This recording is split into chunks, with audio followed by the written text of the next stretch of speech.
बस ये बता दीजिए,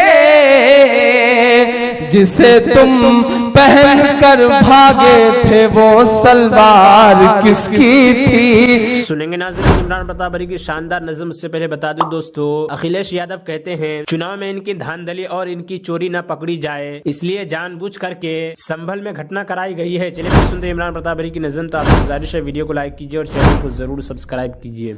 कि जो नफरत के सबब उठी थी वो ललकार किसकी थी, हमारे खून को प्यासी थी वो तलवार किसकी थी, हमारे खून को प्यासी थी वो तलवार किसकी थी। हमारी गर्दने मत काटिए, बस ये बता दीजिए, जिसे तुम पहन कर भागे थे वो सलवार किसकी थी, जिसे तुम पहन कर भागे थे वो सलवार किसकी थी। मुल्क अजीब अजीब दौर से गुजर रहा है। जो कल तक एफडीआई का विरोध कर रहे थे, मुखालफत कर रहे थे, वो 100% एफडीआई लेकर आए। जो कल तक जीएसटी पे गुजरात के मुख्यमंत्री रहते हुए कहते थे कि हम सरकार गिरा देंगे लेकिन जीएसटी नहीं लागू होने देंगे, वो प्रधानमंत्री बनते ही जीएसटी लेकर के आए। जो कल तक आधार कार्ड के लिए कहते थे कि हम आधार कार्ड नहीं जोड़ेंगे चाहे हमें सुप्रीम कोर्ट जाना पड़े, वो हर चीज से आधार कार्ड को जोड़ रहे हैं। ये हालत हो गई है साहब, सरहदों पर जवान मारे जा रहे हैं और जंतर मंतर पर किसान मारे जा रहे हैं, लेकिन हमारे मुल्क का वो चौकीदार खामोश है जो ये कहा करता था कि न खाऊंगा न खाने दूंगा। आपने प्रधानमंत्री नहीं चुना है, आपने प्रधान सेवक चुना है, चौकीदार चुना है। मैं 4 मिसरे पढ़ता हूं। 29 जवानों को लेकर के पिछले 7 महीने से सेना का एक विमान लापता है। 29 आर्मी के जवानों को लेकर के सर्जिकल स्ट्राइक के नाम पे बड़े बड़े पोस्टर चिपका करके क्रेडिट लेने वाली हुकूमत का कोई मिनिस्टर उन पर बात करने को तैयार नहीं। पूरे 10 साल के यूपीए के शासनकाल में उतने सैनिक नहीं मारे गए जितने पिछले 3 साल में मारे गए, लेकिन बस बातें हैं, बड़ी बड़ी बातें। इमरान का गुस्सा है जो इन मिसरों में सिमट आया है। मैं पढ़ता हूं और आपसे दुआएं मांगता हूं कि सरहद पर दहशत गर्दों का कब्जा है, मुल्क पे छूटे हमदर्दों का कब्जा है। जरा सा एक बार फिर से अपने आप को समेटिएगा, अपने गुस्से को समेटिएगा और खड़े होइएगा मेरे साथ ताकि मैं कमजोर न पड़ जाऊं। ये बहुत मुश्किल दौर है। हुकूमत बदली, निजाम बदला तो ये कहा गया कि इमरान साहब तेवर नरम कर लीजिए, अब इस तरह से मत बोला करिए, परेशान हो जाएंगे। तब मैंने आपकी दुआओं के भरोसे और आपकी मोहब्बतों के भरोसे कहा था कि जो कहते हैं इस आंधी में पर ना तोला जाएगा, जो इस बात पर खुश है हमसे लब ना खोला जाएगा, उनसे कहो हम तूफानों से डरने वाले लोग नहीं, कातिल को मरते दम तक कातिल ही बोला जाएगा, कातिल को मरते दम तक कातिल ही बोला जाएगा। मैं हिम्मत करता हूं और मैं चाहता हूं कि उसी हिम्मत के साथ आप भी मेरे साथ खड़े हों। मैं पढ़ता हूं साहब कि सरहद पर दहशत गर्दों का कब्जा है, मुल्क पे छूटे हमदर्दों का कब्जा है। आपको याद है लाहौर तक चढ़ जाऊंगा, एक के बदले 10 सर लेके आऊंगा, देश की संसद में ये बातें बोली गई थी, आपको याद होगा शायद। अब मैं मिसरे पढ़ता हूं साहब और दुआएं मांगता हूं आपसे।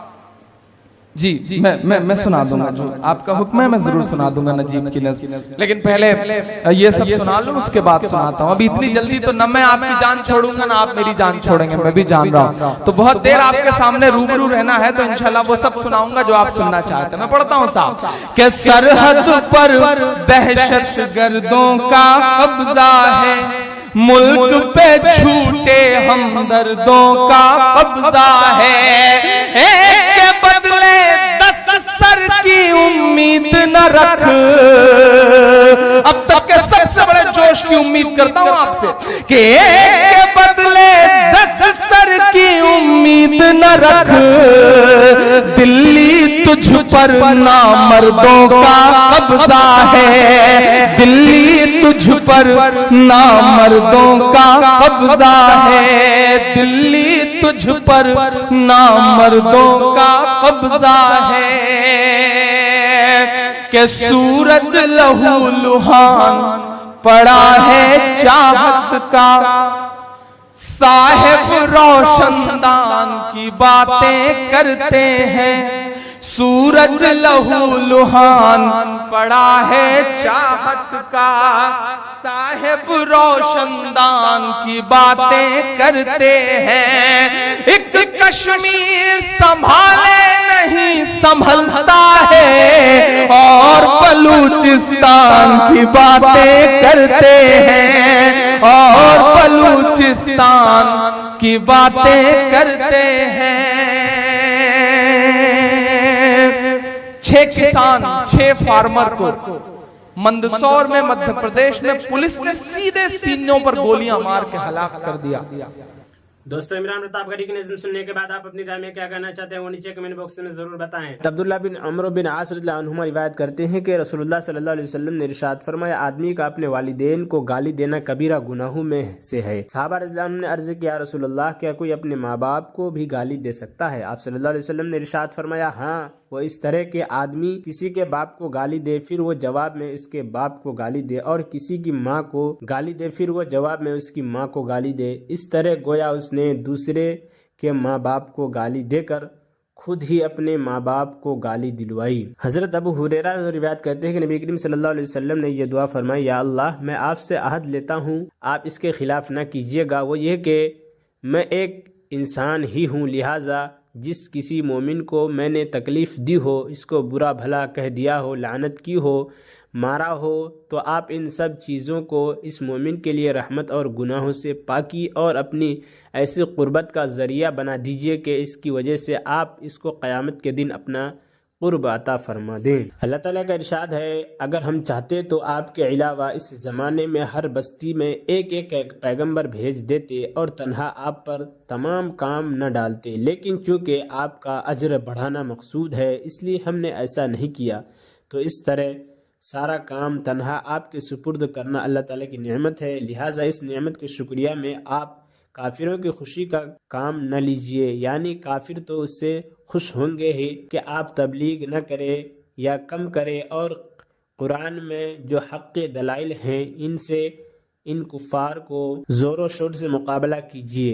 यानी आम और ताम तबलीग कीजिए, सबसे कहिए और बार बार कहिए और हिम्मत कवी रखिए। हज़रत मुआविया रज़ियल्लाहु अन्हु, हज़रत मुआज़ रज़ियल्लाहु अन्हु रिवायत करते हैं कि रसूलुल्लाह सल्लल्लाहु अलैहि वसल्लम ने इरशाद फरमाया, आखिर ज़माने में ऐसे लोग होंगे जो ज़ाहिर में तो दोस्त होंगे मगर अंदरूनी तौर पर दुश्मन होंगे। अर्ज़ किया गया, रसूलुल्लाह ये किस वजह से होगा?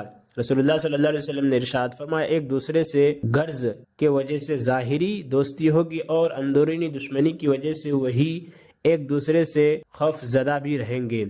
फ़ायदा मतलब यह है कि लोगों की दोस्ती और दुश्मनी की बुनियाद ज़ाती एराज़ पर होगी, अल्लाह ताला की खुशनुदी हासिल करने के लिए नहीं होगी। हज़रत अबू मूसा अशअरी रज़ियल्लाहु अन्हु फरमाते हैं कि एक दिन रसूलुल्लाह सल्लल्लाहु अलैहि वसल्लम ने हमें बयान किया जिसमें यह इरशाद फरमाया, लोगों इस शिर्क रियाकारी से बचते रहो कि ये चूटियों के रंगने की आवाज़ से भी ज़्यादा पोशीदा होता है। एक शख्स के दिल में सवाल पैदा हुआ, उसने पूछा, या रसूलुल्लाह हम इससे कैसे बचें जबकि ये चूटियों के रेंगने से भी ज़्यादा पोशीदा है? आप सल्लल्लाहु अलैहि वसल्लम ने इरशाद फरमाया, ये पढ़ा करो। तर्जमा, ऐ अल्लाह हम आपसे पनाह मांगते हैं इस शिर्क से जिसको हम जानते हैं और आपसे माफ़ी मांगते हैं इस शिर्क से जिसको हम नहीं जानते। हज़रत अबू बरज़ा रज़ियल्लाहु अन्हु रिवायत करते हैं कि रसूलुल्लाह सल्लल्लाहु अलैहि वसल्लम ने इरशाद फरमाया, मुझे तुम पर इस बात का अंदेशा है कि तुम ऐसी गुमराह कुन ख्वाहिशात में पड़ जाओ जिनका ताल्लुक़ तुम्हारे बेटों और शर्मगाहों से है, जैसे हराम खाना, बदकारी वगैरह, और ऐसी ख्वाहिशात में पड़ जाओ जो तुम्हें राह हक़ से हटाकर गुमराही की तरफ ले जाएं। हज़रत अबू हुरैरा रिवायत करते हैं कि नबी करीम सल्लल्लाहु अलैहि वसल्लम ने इरशाद फरमाया, जो शख्स अल्लाह ताला पर और आखिरत के दिन पर ईमान रखता है उसको चाहिए कि अपने मेहमान का इकराम करे। जो शख्स अल्लाह ताला पर और आखिरत के दिन पर ईमान रखता है उसको चाहिए कि वो सिला रहमी करे, यानी रिश्तेदारों के साथ अच्छा सलूक करे। जो शख्स अल्लाह ताला पर और आखिरत के दिन पर ईमान रखता है उसको चाहिए कि भलाई की बात करे वरना खामोश रहे। और इमरान प्रतापगढ़ी से जुड़ी खबरों और नज़मों के लिए हमारे इस चैनल को जरूर सब्सक्राइब करें। मिलते हैं किसी और वीडियो में से नई नज़म और नई खबरों के साथ। तो जब तक के लिए दीजिए मुझे इजाज़त और रखिए अपना ख्याल। आप देख रहे थे सुनहरे लफ्ज़ और मैं आपके साथ मोहम्मद ताकिब। अस्सलाम वालेकुम।